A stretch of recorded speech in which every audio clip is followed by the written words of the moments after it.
Algumas vezes já ouvi testemunho de pessoas que foram consolar e saíram consoladas.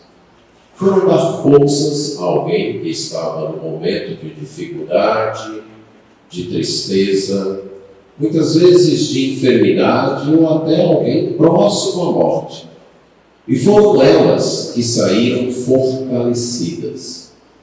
Algumas pessoas conseguem, mesmo passando por fortes tribulações, fortalecer mais do que serem fortalecidas. Consolar mais do que serem consoladas. Confortar mais do que serem confortadas. Uma pessoa que fez isso foi o Senhor Jesus Cristo. Nós estamos acompanhando a sua vida conforme nos é relatado pelo apóstolo João no Evangelho segundo São João. E chegamos àquela parte em que João está descrevendo a semana da paixão de Jesus, isto é, aquela semana na qual ele foi preso, foi julgado, foi torturado e crucificado. Uma semana de muito sofrimento. Nós, inclusive, já vimos que por 2 vezes o Senhor Jesus Cristo disse que estava profundamente perturbado, profundamente aflito, estava em profunda angústia de coração e de espírito. Ele disse isso no capítulo 12 de João, no verso 27, e também no capítulo 13, verso 21. No entanto, naquela noite crucial, na qual ele estava em profunda aflição, naquela noite que inclusive ele seria preso, naquela noite que antes de ser preso ele agonizaria no Getsemane, chegaria ao ponto de suar sangue. Os discípulos tiveram a incrível oportunidade de confortá-lo, mas foram os discípulos que foram confortados por Jesus. Não foi Jesus que recebeu o apoio emocional ou espiritual em sua agonia. São os discípulos de Jesus que, nesse momento, são confortados e instruídos por ele. Isso começou desde a cerimônia do lava-pés, quando Jesus, humildemente, lavou os pés daqueles discípulos e os ensinou a humildade. Depois Jesus relatou sobre a sua traição, a iminência de sua traição. E Jesus os conforta quanto aos desafios e dificuldades que estavam bem mais próximos do que os discípulos imaginavam. E agora, no capítulo 14, Jesus inicia um sermão no qual ele vai trazer profundo conforto aos seus discípulos. Hoje à noite nós veremos os 3 primeiros versículos do capítulo 14 do Evangelho de João. Peço que você abra sua Bíblia para o Evangelho de João, capítulo 14.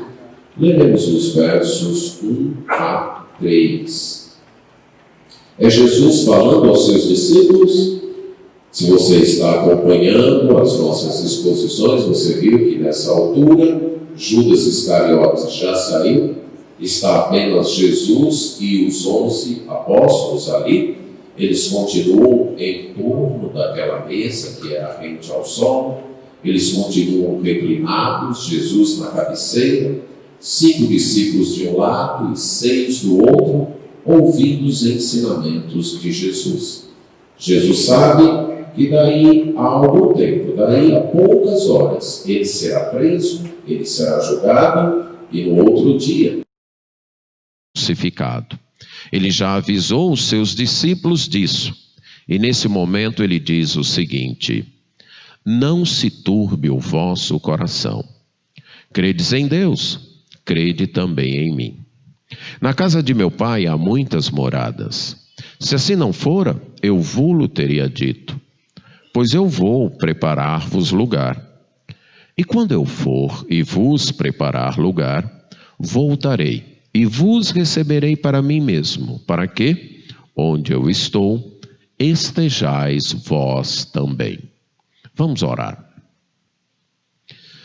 Pai eterno, nós temos a Tua palavra diante de nós, mas dependemos do mesmo Espírito que inspirou esta palavra para iluminar as nossas mentes, para entendê-la. Dispor o nosso coração para apreciá-la, para amá-la, para gostar dela e trabalhar em nossa vontade para obedecê-la. E é isto que pedimos em nome de Jesus. Amém.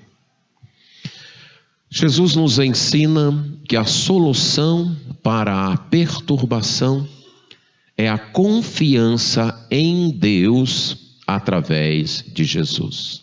Ele está dizendo: não se deixem perturbar. Não permitam que o coração de vocês fique perturbado.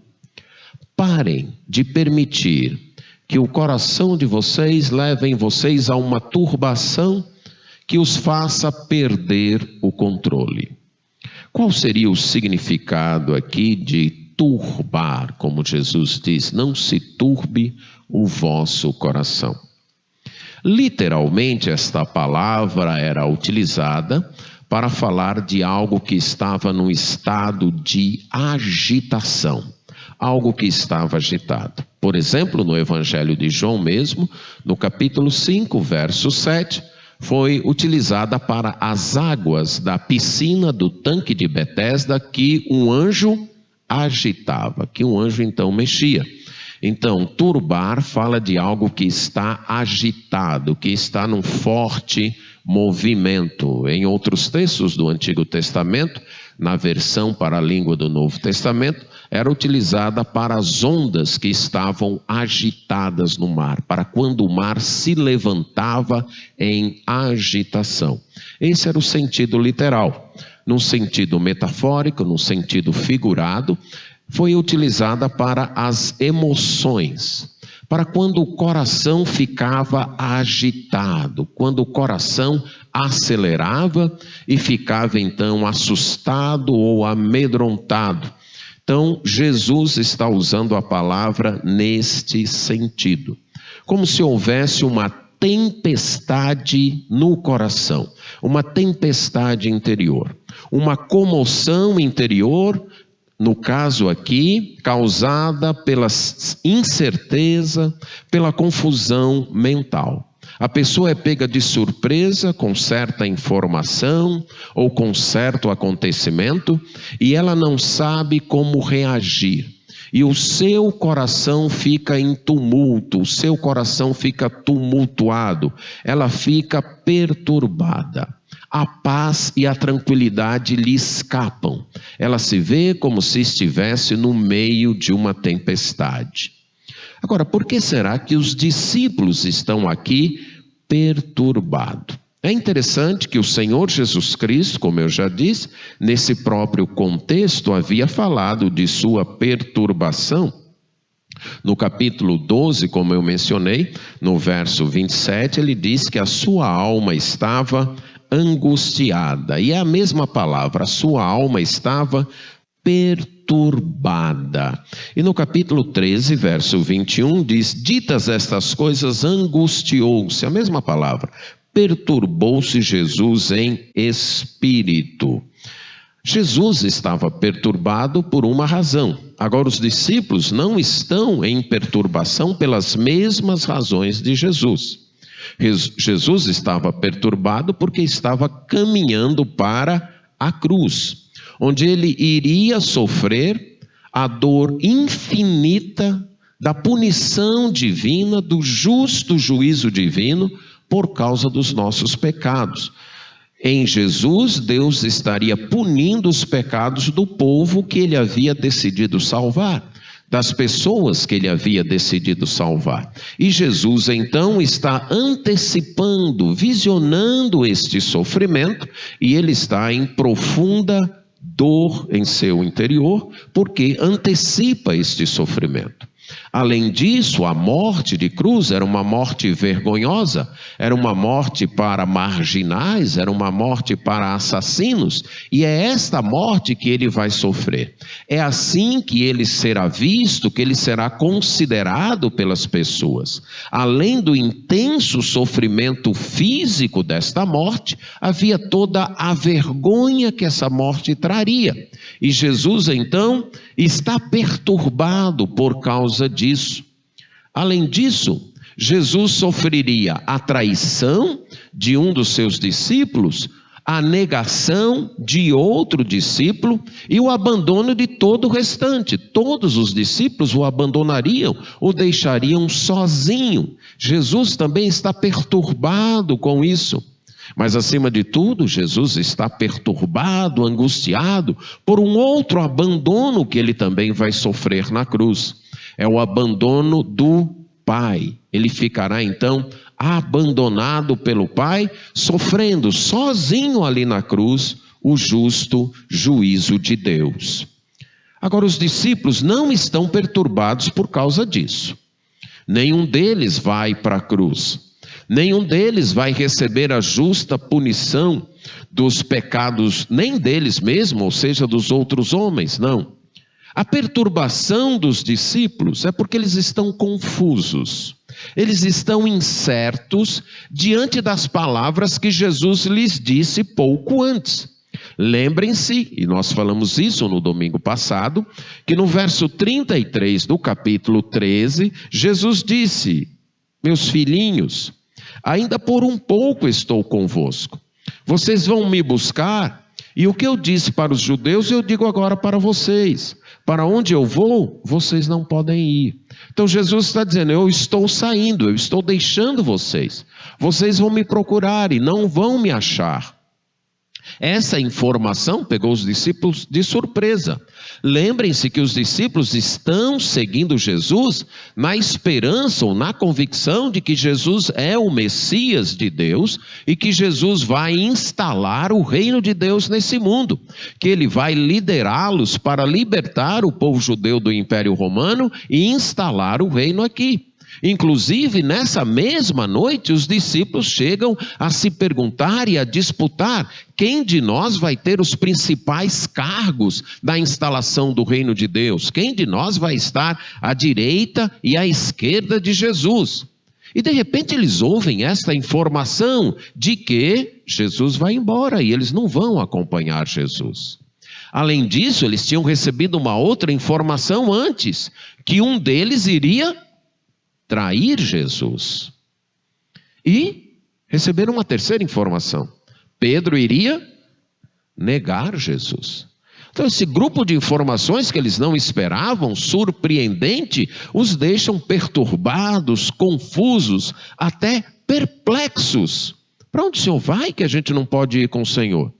E que história é essa de que um de nós vai trair o Senhor? E Pedro vai te negar, mas se Pedro vai te negar, o que será de nós então? É assim que eles estão. Eles estão sob essa forte pressão emocional. Eles estão inclusive às margens de um grande fracasso. De fato, um iria trair, Pedro iria negar e todos os outros iriam abandonar Jesus. Então não é surpresa que os seus corações estivessem de fato agitados, que naquele momento no coração deles houvesse uma tempestade. Eles ficariam num mundo atribulado, eles sofreriam inclusive perseguição, pressão por causa de sua fé. Os poderes deste mundo se voltariam contra eles, se voltariam contra o seu mestre, contra Jesus. Isso acarretaria um choque, uma aflição e uma ansiedade no seu íntimo. Por isso que Jesus diz, não fiquem perturbados. Mesmo sabendo que toda esta situação, mesmo sabendo que o mundo vai se voltar contra vocês, não fiquem perturbados. Não se deixem perturbar. Acalme o coração de vocês. Acalme a alma de vocês. Agora, quanto a nós, quais seriam outras causas que a Bíblia nos aponta para que a gente fique agitado, para que o nosso coração fique perturbado, para como disse o profeta Isaías, a nossa alma fique como uma árvore numa ventania, toda agitada, balançando de um lado para o outro. O que é que causa isso? Estudando a mesma palavra, nas vezes que ela aparece no Antigo e no Novo Testamento, eu vi algumas situações que podem trazer uma perturbação para nós.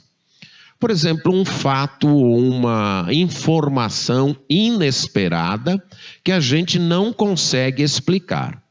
Ela não precisa ser necessariamente ruim.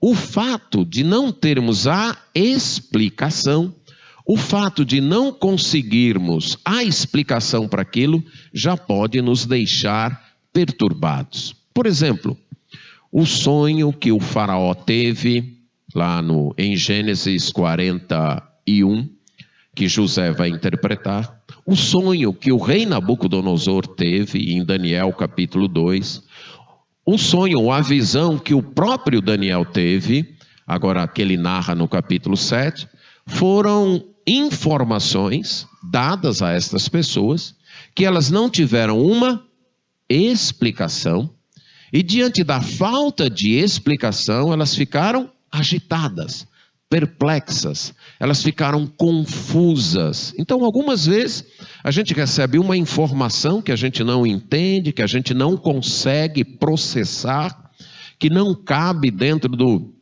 nosso escopo de conhecimento, e a gente pode ficar perturbado. Mas pode ser um acontecimento inexplicável. Por exemplo, quando os irmãos de José, depois de terem comprado o mantimento, estão saindo do Egito e eles param num primeiro lugar e vão dar alimento para os animais, que eles abrem os sacos de cereais, eles descobrem que o dinheiro que eles haviam pago, aquele alimento, está de volta ali. Então eles também ficam perturbados. Não era uma coisa ruim, né, ter recebido, estar com alimento e ainda ter ganho o dinheiro de volta, mas eles não conseguem explicar, eles não conseguem entender como foi que isso aconteceu. Então eles ficam perturbados, eles ficam agitados. Uma notícia inesperada, e aí no próprio acontecimento, nos próprios eventos da vida de José, quando José se dá a conhecer aos seus irmãos, na segunda vez que eles voltam para o Egito, e José se declara, oh, sou eu, José, o irmão de vocês, pronto, eles ficam todos perturbados, o coração acelera a um ponto que eles não conseguem falar, eles não conseguem dizer nada, de tão perturbados que eles ficam. Os soldados que guardavam Pedro, ali naquele relato de Atos 12, eles estão guardando Pedro e quando é pela manhã que eles vão abrir a cadeia, cadê Pedro? Sumiu. Eles também ficam abismados, perplexos. Então, quando ocorre alguma coisa, seja boa ou ruim, mas que a gente não consegue explicar, nós temos a tendência de ficar perturbados. Mas pode ser também um acontecimento que a gente tem explicação, mas é que mexe muito com as nossas emoções. Um acontecimento que a gente até espera, mas mesmo assim a comoção que ele traz é muito forte. E aí um outro exemplo da vida de José é quando ele vê seu irmão Benjamim ali no Egito. Inclusive ele havia pedido, tragam o irmão de vocês, e os outros irmãos trazem. Ele esperava por isso, ele até desejava isso, ele queria isso. Mas quando ele viu, a comoção foi tão grande, a emoção foi tão forte, que ele ficou perturbado. Uma notícia terrível, por exemplo, quando Davi soube que seu filho Absalão tinha sido morto. Quando Jefité, voltando para casa, vê sua filha correndo ao seu encontro, cantando, e ele sabia que agora ele teria que sacrificar aquela filha, tudo isso traz perturbação. O medo de perder alguém que é amado, aquela mulher diante do rei Salomão, quando elas tinham duas mulheres brigando pelo filho, aí Salomão falou, bem, eu já sei o que eu vou fazer, eu vou cortar o filho no meio e dar metade para uma e metade para outra, já que uma diz que é sua, outra diz que é sua, diz que a mãe do menino, que de fato era a mãe, ela se agitou, ela se perturbou. Aqui a agitação é produzida por um amor profundo que vê a pessoa que é amada em risco, mas também frustração, decepção. Quando nós queremos algo e não conseguimos, como o rei Acabe, que queria o território da vinha de Nabote, ele foi negado, diz que ele ficou perturbado, ele ficou profundamente agitado. Então, uma frustração, uma decepção também pode nos perturbar. A ação de Deus. Várias vezes os salmos vão dizer que a ira de Deus pode trazer perturbação. Salmo 2:5. No seu furor os perturbará. Então, muitas vezes, a ira e o furor de Deus vão fazer isso. Mas eu gostaria de destacar algumas consequências, aliás, algumas razões, algumas causas para perturbação, algumas causas mais afins conosco. Por exemplo, a que aparece no Salmo 31, versos 9 e 10. Salmo 31, versos 9 e 10. O salmista diz assim: compadece-te de mim, Senhor, porque me sinto atribulado.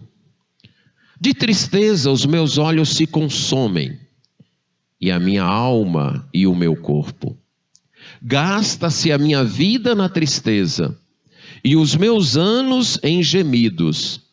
Debilita-se minha força por causa da minha iniquidade, e os meus ossos se consomem. As consequências do nosso pecado, as consequências das nossas escolhas erradas, as consequências de hábitos que destroem.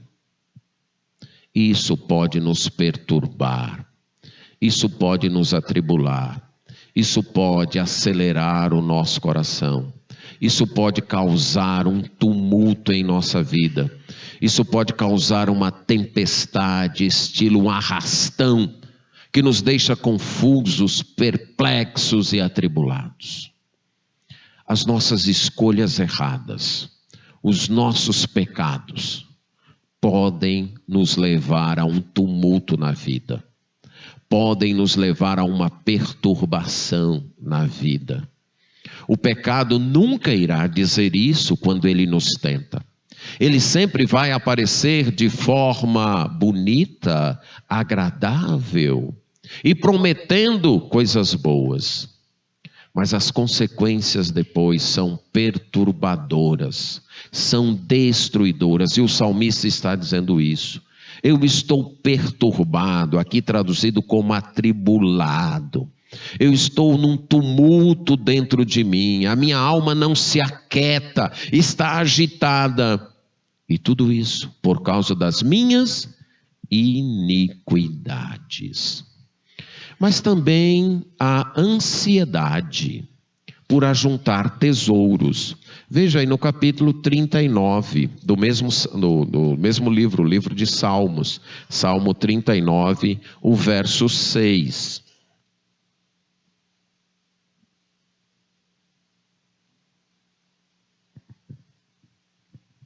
O salmista diz: com efeito passa o homem como uma sombra, em vão se inquieta.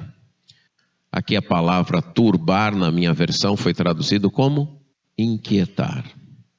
Amontoa tesouros e não sabe quem os levará.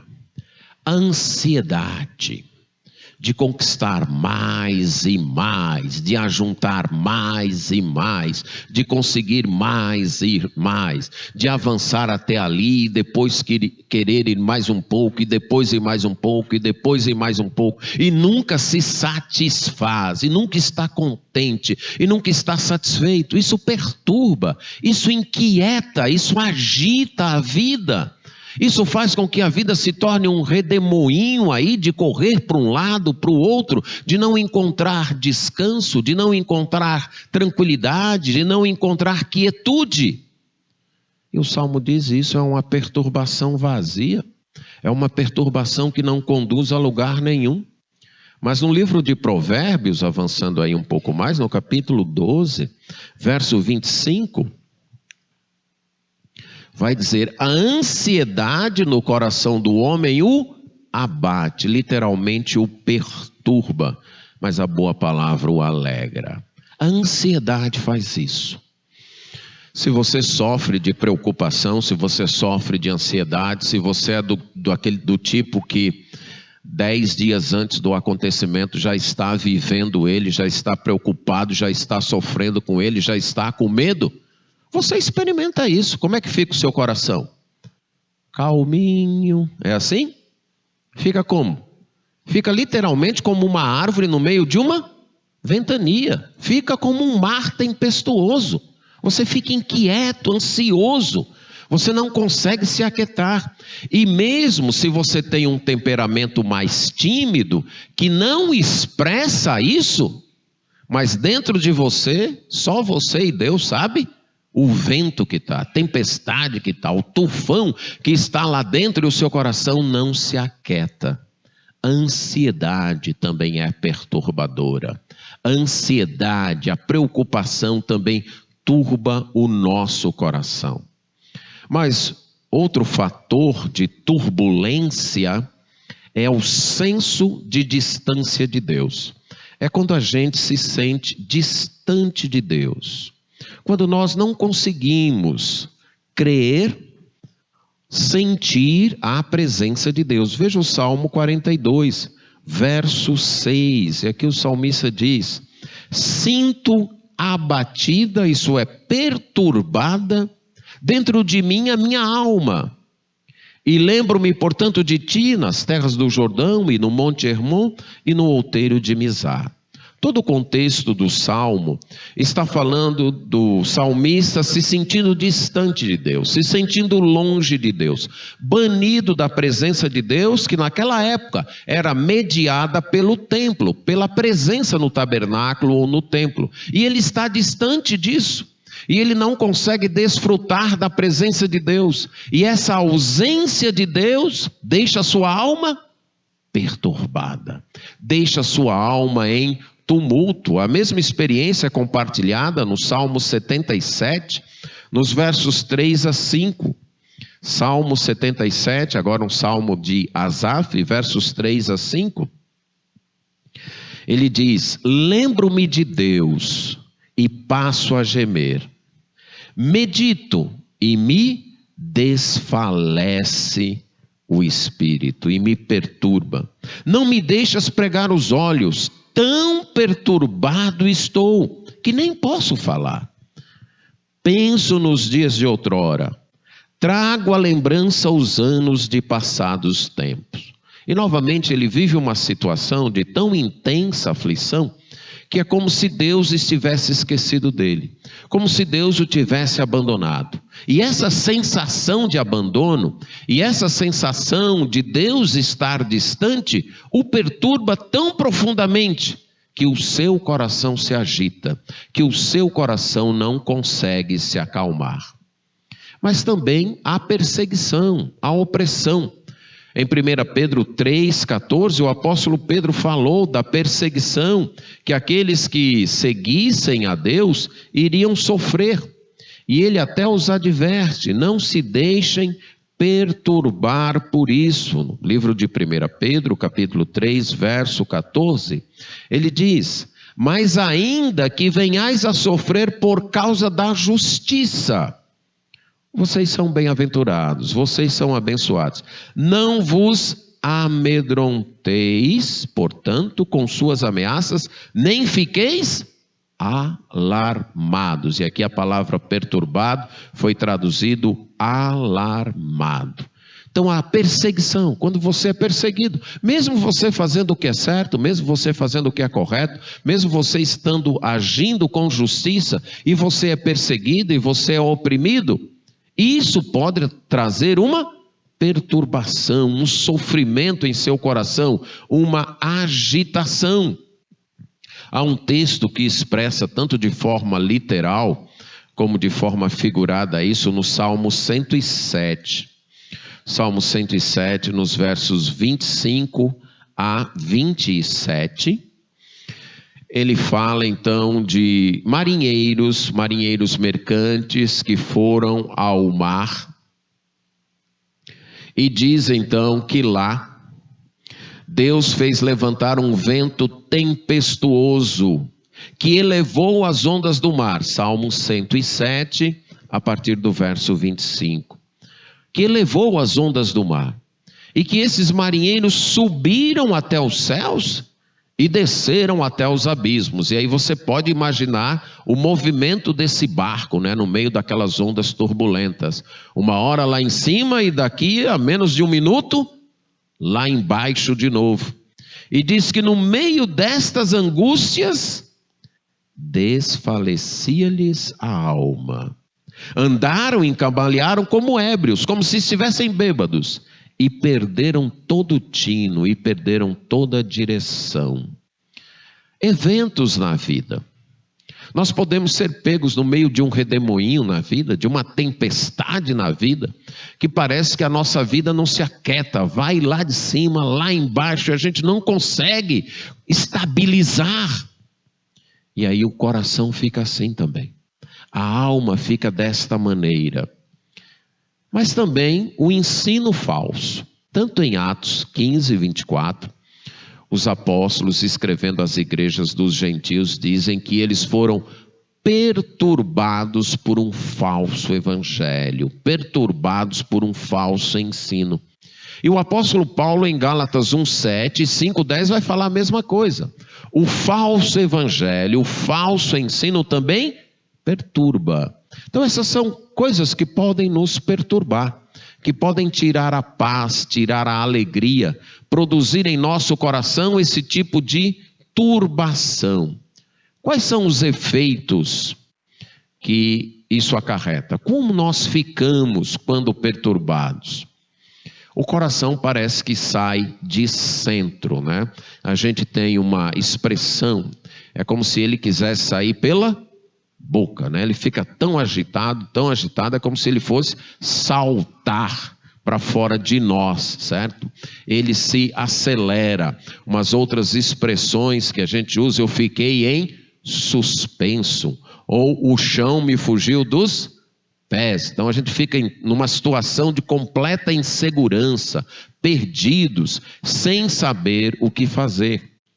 Uma outra reação pode ser o choro. Chorar, como José fez quando ele viu Benjamim. Ele ficou tão perturbado que ele pediu licença e foi para um quarto chorar. Agora o choro aqui não é tanto de tristeza, é de uma comoção intensa. Ele está alegre, ele está vendo seu irmão mais novo, que há anos ele não via, e talvez nem esperasse ver em algum tempo passado.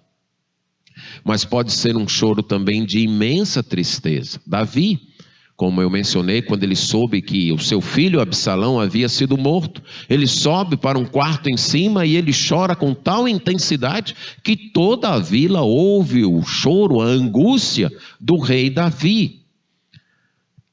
A gente também pode perder as palavras. Foi como os irmãos de José ficaram, quando eles ficaram perturbados com a notícia de que aquele que lhes falava era José. Eles ficaram sem ter o que dizer. A perturbação pode fazer isso. Mas a perturbação também pode nos levar a um desespero, da gente ficar tão agitado, correndo de um lado para o outro. Isso é retratado em 1 Samuel 14, verso 16. A gente fica confuso e tenta fazer uma coisa e tenta fazer outra, e corre para um lado e corre para o outro. A perturbação também pode fazer isso. Deixar você tão agitado que você corre para ali, corre para lá, corre para outro lugar, e isso não passa de desespero. Mas é interessante também o outro tipo de reação, que é a desesperança. A raiz é a mesma, é a perturbação, a causa é a mesma, mas as reações são diferentes. O desesperado, ele fica arrancando os cabelos, correndo de um lado para o outro, vai para ali, vai para lá, não consegue ouvir ninguém, perdido, desorientado.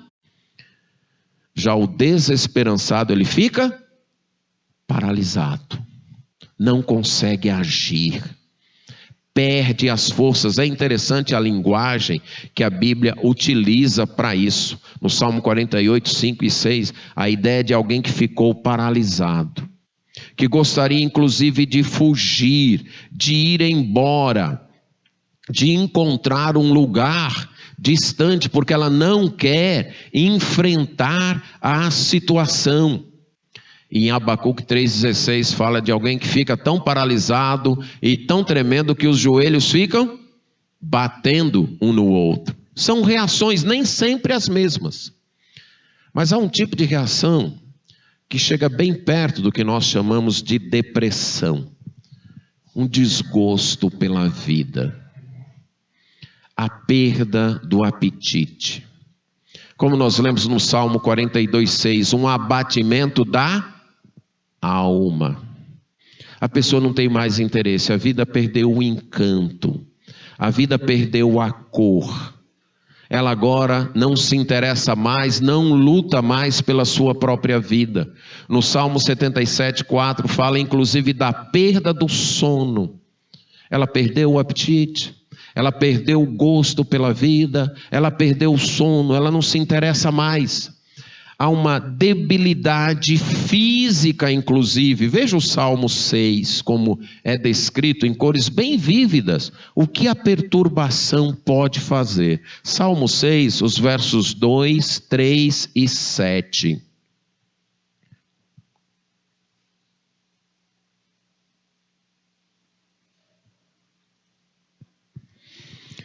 Tem compaixão de mim, Senhor, porque me sinto debilitado. Sara-me, Senhor, porque os meus ossos estão abalados. Também a minha alma está profundamente perturbada. Mas tu, Senhor, até quando? Verso 7. Meus olhos de mágoa se acham amortecidos. Consegue entender, visualizar esta linguagem? Quando a gente usa muito, de muita intensidade, um certo músculo do corpo, o que acontece com ele? Ele pode ficar amortecido. O que o salmista está dizendo aqui?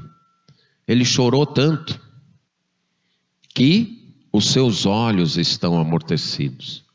Tal a intensidade e quantidade. Ele diz, envelhecem por causa de todos os meus adversários. Essa debilidade física, essa perda de ânimo, essa perda de encanto, a perda de força, como nós já lemos no Salmo 31, versos 9 e 10, né? Compadece-te de mim, Senhor, porque me sinto atribulado. De tristeza os meus olhos se consomem, e a minha alma e o meu corpo. Gasta-se a minha vida na tristeza. Já experimentou essa sensação? De uma tristeza que parece que nunca vai ter fim, nunca vai acabar. A sensação que a pessoa tem é que o resto da minha vida vai ser vivido nessa tristeza. Essa tristeza nunca vai passar, nunca vai acabar. A minha vida vai se gastar nisso. Debilita-se a minha força. A pessoa não encontra ânimo para reagir, não tem vontade. Li de alguns casos de homens já dos seus 30, 40 anos, que precisaram do próprio pai ir lá e dar banho neles. E eles não estavam doentes no sentido físico, né, em alguma coisa física, mas era a perturbação que lhes levou a uma depressão, que eles não se alimentavam, só queriam estar deitados. Não se alimentavam e já estava, nesse caso que eu li, a semana sem banho. E o pai teve que ir lá, tirar, pegar, levar aquele homem, né, de 30 40 anos para poder banhar, para fazer a higiene. No Salmo 55, versos 4 a 8, temos um outro tipo de descrição, também bem vívida disso. Salmo 55, 4 a 8. Estremece-me no peito o coração. Terrores de morte me salteiam. Temor e tremor me sobrevêm. e o horror se apodera de mim. Então disse eu: quem me dera asas como de pomba, voaria e acharia pouso. Eis que fugiria para longe e ficaria no deserto. Dar-me-ia pressa em abrigar-me do vendaval e da procela. Essa é outra reação que a perturbação pode causar. Eu quero fugir de tudo. Eu quero abandonar tudo. Eu quero viver isolado, sozinho, não quero ver ninguém. Essa é uma reação típica de pessoas que sofreram uma perturbação tão grande, que não aguentam mais e entendem que a fuga, o sumir, o ir embora, o se esconder, será a cura para os seus sofrimentos. Essa pessoa inquieta está buscando descanso. Está sonhando, se eu fosse uma pomba, se eu fosse um pássaro, aí sim eu poderia escapar de toda essa aflição, eu poderia fugir de toda essa tempestade e ir embora e encontrar descanso. Não sei se você tem passado por isso ou até está passando, mas quero dizer para você que isso é muito comum, talvez muito mais comum do que você imagina.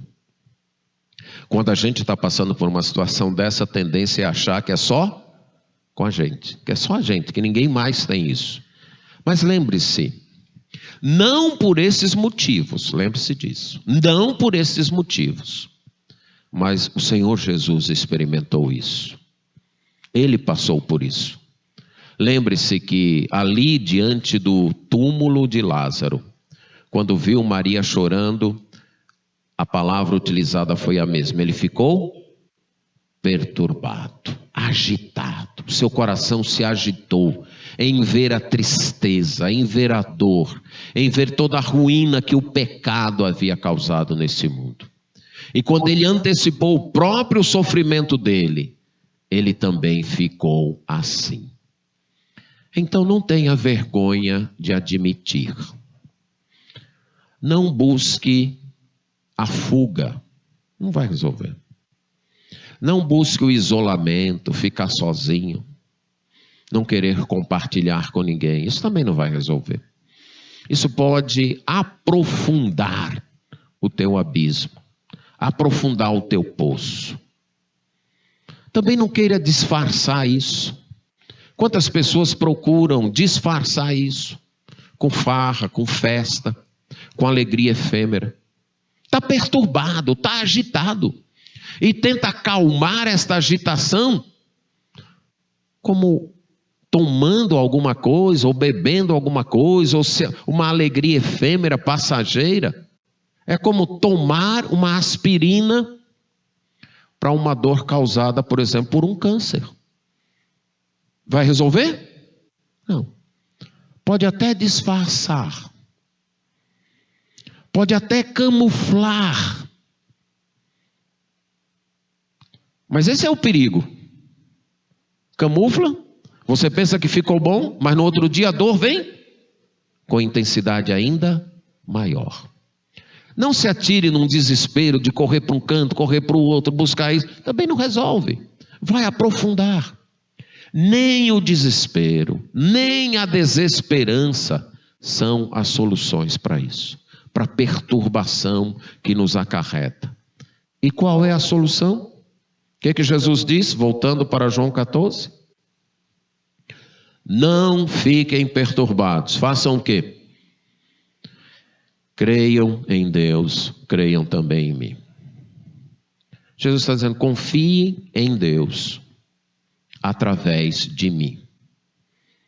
Confiem no que eu digo para vocês sobre Deus e o seu plano. Não confie em você mesmo. Não confie nos recursos humanos.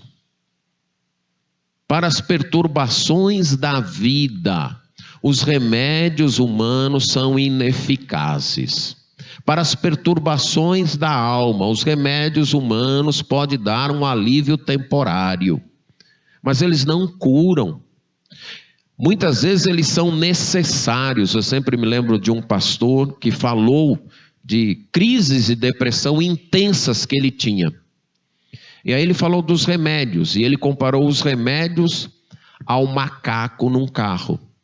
Você precisa do macaco quando o pneu fura, não é verdade? Fica difícil continuar andando no carro com o pneu furado. Então você precisa do macaco. Mas você agora vai andar com o macaco ali o resto da vida? Não, você precisou naquele momento para sair daquela situação. E precisa então continuar avançando na vida, agora dirigindo o carro, sem o macaco. Então, precisamos ter isso em mente. As soluções humanas podem nos tirar, e algumas vezes são necessárias, para nos tirar momentaneamente da crise. Mas a causa maior precisa ser resolvida, que é a confiança em Deus. Confiando em Deus através de Jesus. É assim que a perturbação é vencida, pela fé em Deus. Fé que se manifesta em fé em Jesus. Não é no Deus que eu crio, não é no Deus que eu acho, não é no Deus que eu invento, não é no Deus que meu pai ou minha mãe ou minha religião me ensinou. É no Deus que veio a mim e manifestou seu amor através de Jesus Cristo. É esse Deus. E somente esse Deus. Sem a mediação de Jesus, não temos acesso a esse Deus que pode curar a perturbação da nossa alma. E é isso que ele vai falar mais na frente. E numa próxima mensagem nós vamos dizer: Ele é o caminho, a verdade e a vida. Ninguém vai ao Pai senão por Ele. Ah, mas eu confio em Deus. Sim, em qual Deus? Em qual Deus você está confiando para o alívio de sua alma, para tirar a perturbação do seu coração? É no Deus que nos amou e se encarnou e veio a nós através de Jesus e deu a sua vida na cruz. É nesse Deus. Ou é no Deus criado por sua imaginação? Ou no Deus criado por sua religião? Ou Deus da tradição dos seus pais? Qual Deus? Jesus deixa claro: não fiquem perturbados, mas creiam em Deus e também em mim. É nesse Deus. Uma fé em Deus mediada através de Jesus. E ela se manifesta num clamor a Deus. Vamos voltar ao Salmo 6.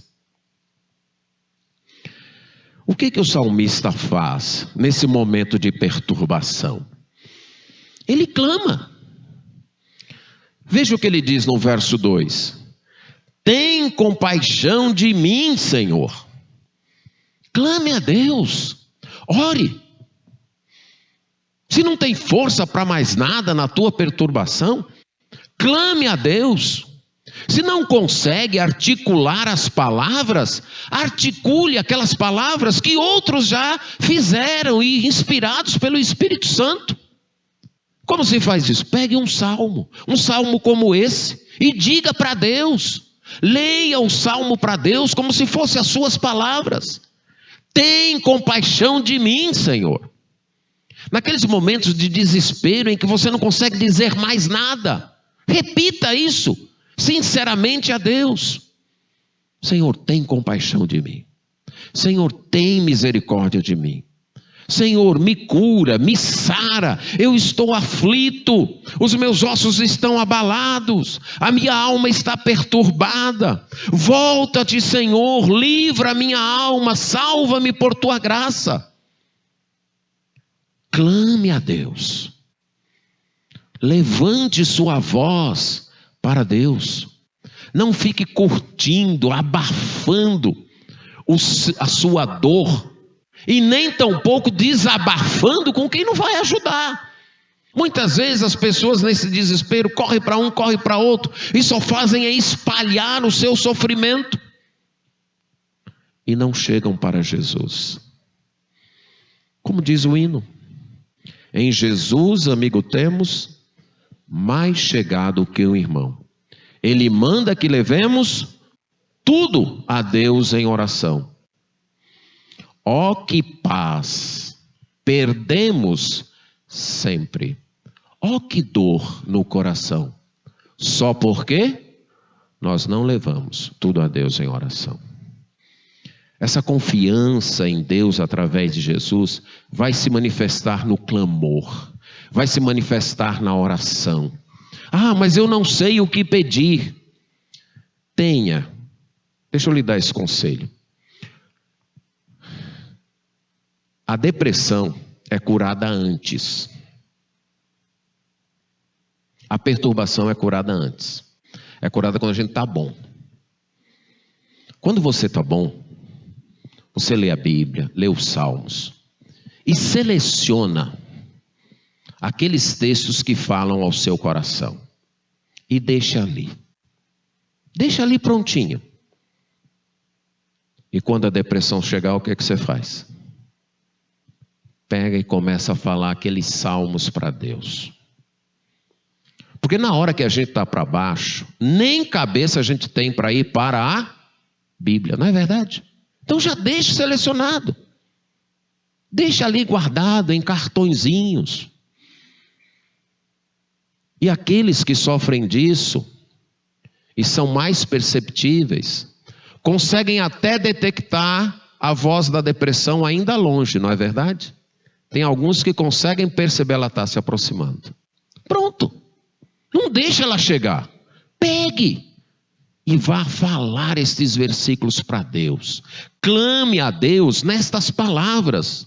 Conte para Ele. Veja o que diz o verso 7. Estou cansado de tanto gemer. Todas as noites faço nadar o meu leito. De minhas lágrimas o alagam. Meus olhos de mágoa se acham amortecidos. Envelhecem por causa de todos os meus adversários.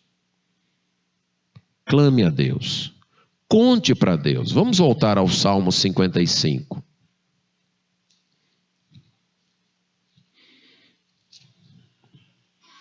(2 a 6). Atende-me e responde-me. Sinto-me perplexo em minha queixa e ando perturbado, por causa do clamor do inimigo e da opressão do ímpio, pois sobre mim lançam calamidade e furiosamente me hostilizam. Estremece-me no peito o coração, terrores de morte me salteiam. Temor e tremor me sobrevêm, e o horror se apodera de mim. Então disse eu: quem me dera asas como pomba, voaria e acharia pouso. Se abra para Deus, não tenha medo. Conte para Deus o que você está sentindo. Está sentindo medo? Conte. O terror se apodera do seu coração? Conte para Deus. O coração acelerou, os joelhos estão tremendo, você se sente perplexo? Conte para Deus. Meu irmão, se Deus não entender você, quem é que vai lhe entender? Quem é que vai lhe ajudar? Pare de se queixar de que tal pessoa não me entendeu, tal fulano não me socorreu. Se você é filho de Deus, você tem quem? Deus, através de Jesus. Não tem essa desculpa, não, ninguém me entende e tal, e eu procurei ajuda e não consegui. Não tem Deus, não? E onde está Deus na hora do seu sofrimento? Clame a Ele. Busque esse Deus através de Jesus Cristo. Derrame sua alma diante dEle. Mas também manifeste sua confiança falando com você mesmo. Esse foi um insight, daquelas coisas que está na Bíblia, mas a gente só descobre quando outra pessoa diz para nós, que eu descobri lendo o livro do Martin Lloyd Jones sobre depressão espiritual. E ele cita como base o Salmo 42, abra aí. Todos nós falamos sozinhos, certo? Hein? Você fala sozinho? Fala, todos nós falamos, tá bom? Alguns falam até audivelmente, né? Falam sozinhos até em voz alta, mas todos nós falamos sozinhos, né? Conversamos conosco mesmo. E na hora da aflição, a gente conversa ainda mais. Na hora do sofrimento é que a gente fala com a gente mesmo. O problema é que na hora da aflição, da perturbação, especialmente na hora da depressão, a gente fala com a gente mesmo que não devia falar. O que a gente não devia falar para nós mesmos. Não tem jeito. Eu estou perdido. Ninguém gosta de mim. Ninguém me entende. Ninguém se interessa por mim. Fulano me abandonou. Beltrano me traiu. Eu acho que não tem mais jeito. A gente fala com a gente e fala essas coisas. O que isso faz? Ah, te levanta, né? Te joga lá para cima, não é isso que faz? Não. Não é isso. Então, não dá para evitar o falar com a gente mesmo, certo? Você não vai conseguir. Especialmente no momento do sofrimento. Você vai falar com você mesmo. Então fale as palavras certas. Nesse salmo de sofrimento que nós já lemos, veja o que o salmista diz aí no verso 5 para ele mesmo. Por que estás abatido, ó minha alma? Por que te perturbas dentro de mim? Espere em Deus, pois ainda o louvarei. A Ele, meu auxílio e Deus meu. E ele vai repetir isso no verso 11 e no capítulo 43, verso 5. Ele vai repetir, verso 11, por que estás abatida, ó minha alma?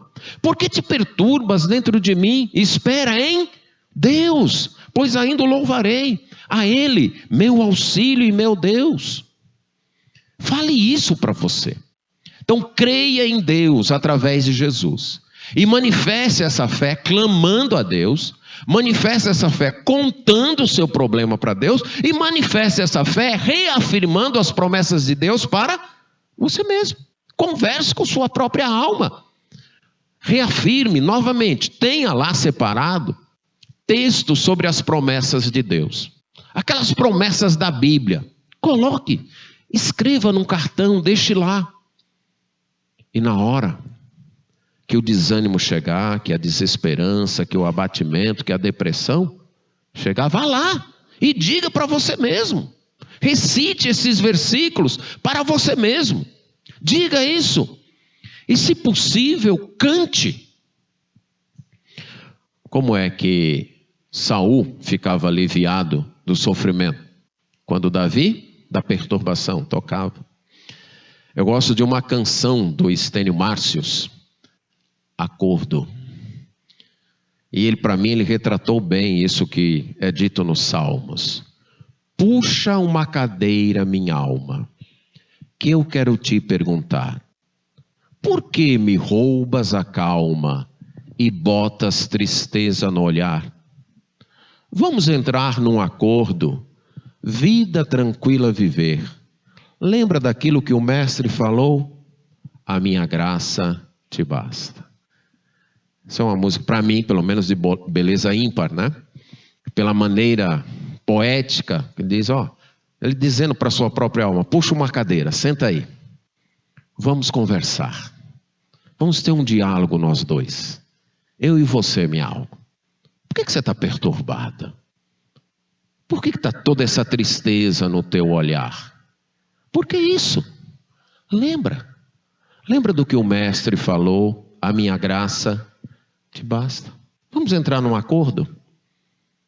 Nós temos a graça de Deus. E isso nos é suficiente. Isso nos basta. A solução para a perturbação é a confiança em Deus. Não adianta o desespero, não adianta a desesperança, não adianta a fuga. É a confiança em Deus que veio a nós através de Jesus. Confiança que clama, confiança que conta os problemas para Deus e confiança que reafirma para si mesmo as promessas de Deus. Mas em segundo lugar, lembre das certezas que nesse mundo atribulado você tem, mas que nenhuma tribulação poderá tirar. E aí a gente volta para João 14. Lembre-se, há um lugar de descanso preparado para você que segue a Jesus. Jesus diz: não fiquem perturbados. Não deixe o coração de vocês viver agitado. Confie em Deus e confie em mim também. Na casa de meu pai há muitas moradas. A palavra moradas aparece 2 vezes nesse sentido aí, nessa maneira, 2 vezes em todo o Novo Testamento. E as 2 vezes aqui no capítulo 14. No verso 2 aí e no verso 23. Ela era utilizada para quartos de hóspedes. Moradas, nesse sentido aqui, eram quartos para hóspedes, certo? Onde uma pessoa poderia permanecer por um bom tempo, ficar hospedado.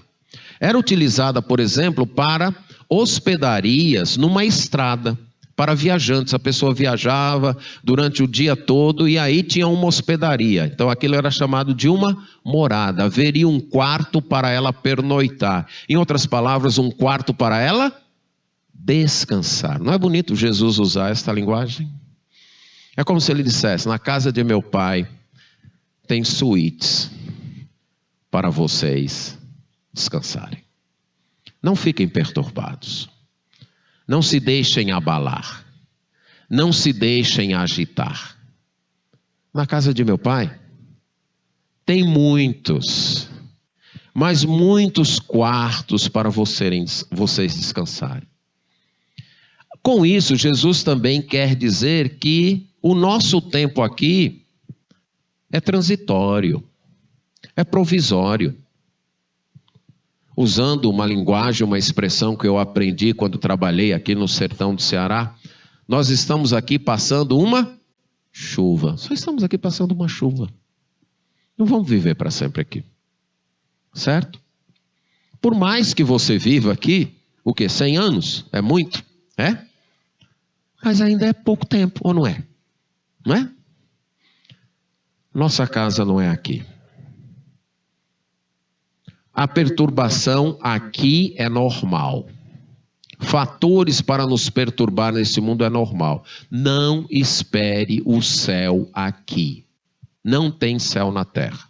Não tem casamento perfeito, não tem família perfeita, não tem pai perfeito, não tem mãe perfeita, não tem marido perfeito, não tem mulher perfeita, não tem filho perfeito, não tem igreja perfeita, não tem pastor perfeito, e eu estou me convencendo a cada dia que também não tem ovelha perfeita, certo? Não tem. Tudo neste mundo está marcado pela imperfeição, pelas oscilações, por situações que trazem perturbação. Então aqui nós vamos enfrentar perseguição, vamos enfrentar perdas, vamos enfrentar tristezas, vamos enfrentar problemas, vamos adoecer, parentes e amigos vão morrer, pessoas vão nos decepcionar. Vai acontecer isso aqui. Lembre-se, Jesus está dizendo isso para um grupo de pessoas, para 11 homens, que daí a pouco o que vai acontecer? Um vai negá-lo e os outros vão abandoná-lo. Naquele momento esses homens vão fracassar.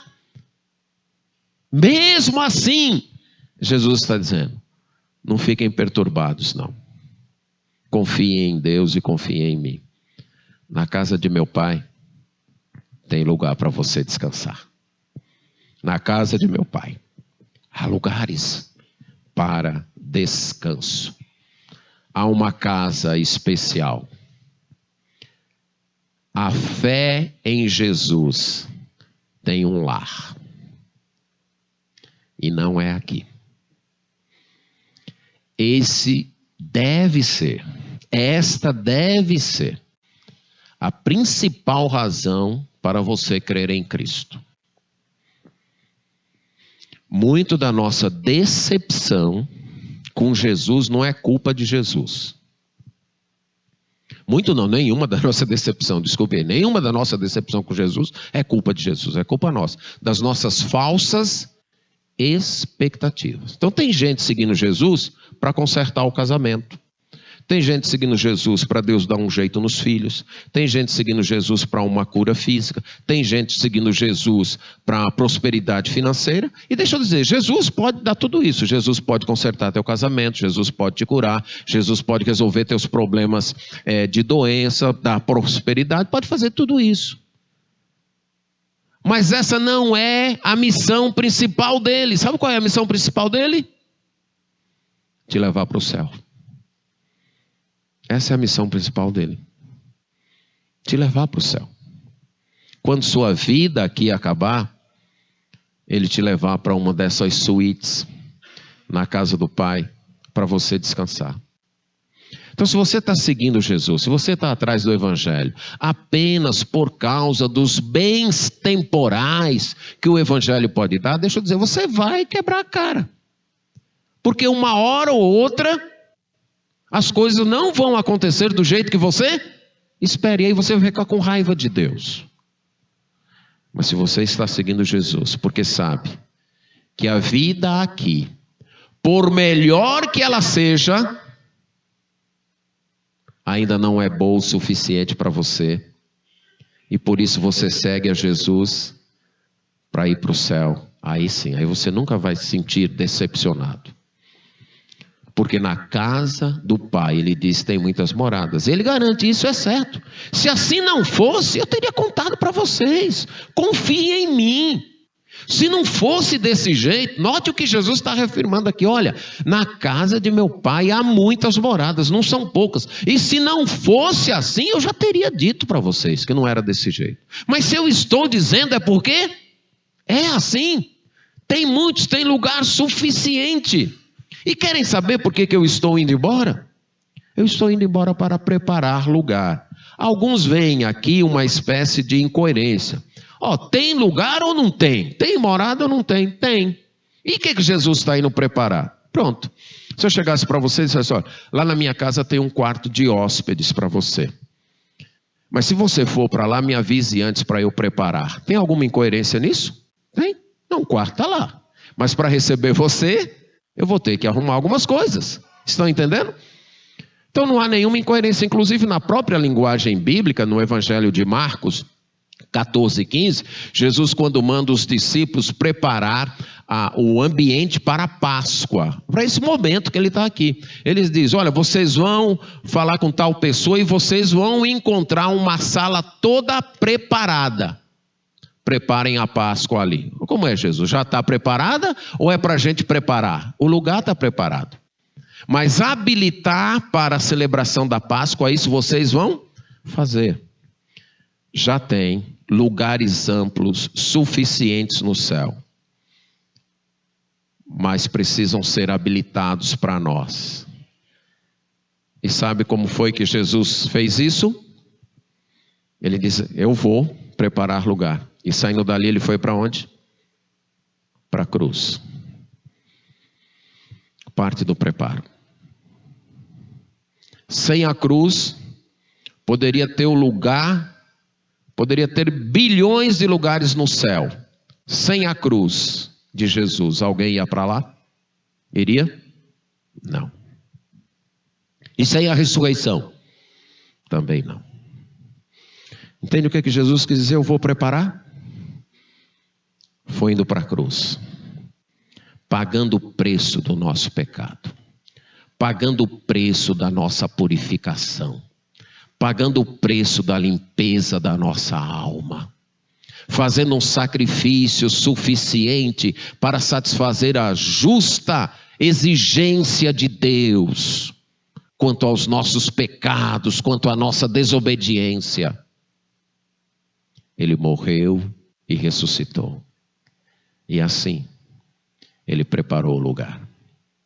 Foi ao céu e enviou o Espírito Santo, que abre os nossos olhos para entender esta verdade, que dispõe o nosso coração para apreciar, para amar isso, e nos faz obedecer. É assim que ele está preparando o lugar, habilitando-nos para lá. E ele diz, e quando eu for e vos preparar lugar, o que eu vou fazer? Eu vou voltar. Eu vou voltar. e vou receber vocês para mim mesmo, para que onde eu estou, estejais vós também. Você quer coisa melhor?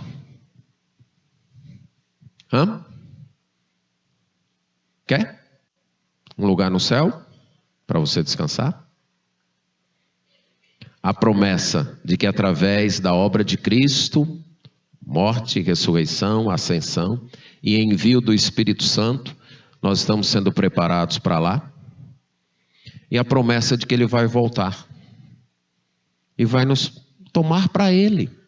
Agora, sempre me vem à mente, Jesus está dizendo isso para 11 homens, que um iria negá-lo e 10 iriam abandoná-lo. Mas Ele está dizendo, eu vou voltar para vocês. Eu vou tomar vocês para ficar para sempre comigo. Eu estou indo agora morrer, porque eu quero vocês para sempre comigo. E o preço que eu tenho que pagar para ter vocês para sempre comigo é dar a minha vida na cruz. Não fiquem perturbados. É como se Jesus dissesse, não fiquem perturbados, porque essa perturbação é minha. A tua maior perturbação é um lugar no céu. E essa perturbação, Jesus diz, é minha. Sou eu que estou carregando ela. Ela está dentro do meu coração. Ela está comigo. Essa aflição não é tua. Essa aflição é minha. E eu estou indo sofrer esta aflição. Eu estou indo passar por essa perturbação. Você não tem que ficar perturbado. Hoje Ele diz, eu já me perturbei em teu lugar. Você não tem que andar aflito. Eu já fui afligido em teu lugar. E fiz isso porque eu quero você para mim. E fiz isso porque eu quero te levar para um lugar de descanso. E quero você sempre comigo. Então não fique perturbado com as coisas daí. Preparando essa mensagem, eu me lembrei de um evento do Antigo Testamento, lá em 1 Samuel 9:20. Quando Saul estava procurando jumentas perdidas. Seu pai tinha perdido, algumas jumentas tinham se extraviado, e ele estava procurando essas jumentas. E eles andam alguns dias e não acham. Aí eles chegam num lugar e a pessoa que o acompanha diz, olha, tem um vidente aqui, tem um profeta aqui, talvez ele nos diga onde as jumentas estão. E aí eles entram na cidade e ficam, onde é que está o vidente? Aí eles se deparam com Samuel, quem é o vidente? Samuel diz, o vidente sou eu. Passa aqui essa noite e eu vou dizer o que está no teu coração. E quanto às jumentas do teu pai, não te preocupa. Porque para quem está preparado o que há de mais precioso em Israel? Saul não sabia que ele seria ungido rei de Israel. Para quem seria ungido rei de Israel? O que eram umas jumentas? Para nós, tem algo muito mais precioso do que ser rei num reino terrestre em Israel. Por que a gente se perturbar com algumas jumentas aqui? Com algumas perdas aqui, com algumas aflições aqui, com algumas coisas que não deram certo e talvez nem vão dar aqui, com problemas, com aflições. Por quê? Por que viver ansioso e preocupado com isso? Se o céu está esperando por nós, se Jesus vai voltar para nos tomar, para ficar para sempre com Ele. Se há um lugar de descanso para quem confia em Jesus, para que viver perturbado? Descanse seu coração, não no teu potencial, não na capacidade de um pastor, de uma igreja, de um líder religioso resolver o teu problema, não.